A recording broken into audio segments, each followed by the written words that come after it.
there's a new process that's part of the instruction, which is to become aware of whatever arises. And here you see that the mind's this unpredictable entity. And for me, there was an interesting distinction between space. Alright, so we're here with Steve from ILLUMAN8, and we're going to talk about your upcoming release, Sensory Overload. It's a cool name. What made you choose it? Okay, the fact that I guess reality is a very small part of what we see kind of thing. You only hear so much of frequencies and see so much of the light spectrum and feel so much of vibrations. And then, I guess how you think of how to explain something or think of how you perceive something, and it might not be that way. And then trying to put that in a musical sense. I guess it's just something that I've put together, accumulated a whole bunch of sound, and sort of sat back and I guess was like, that's kind of what I wanted to do with it and say. And I don't think it led anything beyond that, or it's a hard one. I think I kind of just sat back and was like, this is kind of like what I've heard and what I've resonated with, and how I kind of wanted to output that in return in a way. I kind of just went along with the flow and added sounds that I thought were cool, and it was all about experimentation really, as it's sort of a learning curve, and trying to actually think about how I'd explain something like that, I guess, can leave you puzzled at times. I guess from a lot of influences, and from just things that made me feel good and just wanting to recreate that in my own life. And certain aspects of it just felt really like natural and something that I hadn't explored before, and thought, wow, like some of the sounds and the interpretations and the meanings behind some of the music that I'd heard really made me feel good, and I wanted to reflect it, myself into that kind of thing. I find that actually some productions that I had been doing in the process of this at the same time, I was like, oh, that thing, that I did then, I would somehow use as like a memory or like an anchor to do something for the current job or piece of music that I was working on at the time. So it's definitely influenced to some degree. You make a sound and go, oh, I really like this, and who else would like that? Or, who would actually interpret that the same way as I do?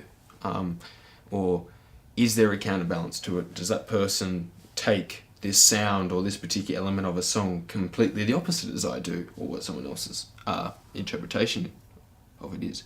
I find that the first initial process of it is that you make the sound, and it is very personally based, like it's sort of about what you want. And then as you might show a friend, or you show anyone for that matter, that sound sort of reflects into that person as well, and their feedback can sort of counteract what you've done. And I think allowing that is really, really good, because you're not sort of constricting yourself. But I think, the initial point for me is making a sound that I would feel suits best to my own personal interest, and then take it further after that. He actually surprised me, and an honest fact it would be that, in the production of the whole EP and the whole, all the tracks together, he kind of made the artwork, and I was like, I think I need to go back over things, because his artwork actually made me feel as if my music needed to meet up to it. So I mentioned that to him, said, man, like your artwork, it's really good. I need to, work back to that, image and the way it looked, trying my hardest. So I feel as if, you could always do better, but that's my interpretation of it. Good question. So ILLUMAN8, I didn't really have much influence from outside sources. I didn't really know anything. I didn't know many people or many artists that had inspired the name, in a sense. It's kind of what introduced me to electronic music. I remember watching and looking up Ill Gates quite a lot, and I really liked the name Ill. And I used to use it when I was a teenager. Yeah, that's ill, man. Yeah. And then as I guess, you know, at the age I was when I was first discovering that kind of sound and that feeling and, you know, those emotions, you know, it felt enlightening and, you know, lightened or illuminating. And then sort of, you know, I guess coming together one day with my own thoughts, thinking, you know, I'm making this music, you know, what could I use to describe? And I thought, well, you know, I feel that's what I'm doing when I write music. I'm illuminating myself. I'm, you know, becoming present and, you know, I'm reaching a state of mind which feels so natural and I guess takes away those minute errors that, you know, you feel like you stumble upon in your life. You know, you kind of just focus your energy into something and it brings you back to your confidence. And the Illuminate was, I guess, you know, illuminating myself, mankind, and the 8 was my representation to infinity. So illuminating myself and everyone else infinitely. You know, it is the first, you know, I do know that amongst my friends and people that I know that have inspired me as well, that there's a lot more to learn about it because it is a very deep genre compared to what I'm used to. And I guess the first one now being the best attempt, say cracking the code. Yeah, definitely inspired to keep working on that stuff and to keep going. And Is it addictive? yes, it is addictive. I guess because, you know, you got so many variables. And, you know, like, I guess, like, I'm used to sort of, you know, guitar work or other sorts of work, and, you know, obviously there's lots of variables in that, but, you know, the variable being, you know, you can make any sound and really actually somehow make it work, I think is a crazy variable, and can leave you much time to think about placement and how you would use a sound to, I guess, empathetically describe something to someone. Yeah.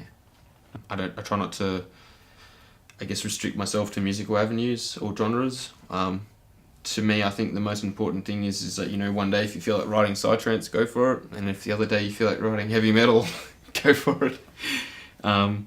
Or even a poem or a rap, you know. And I think, you know, many other people will agree with that. You know, is that try not to, you know, genre yourself.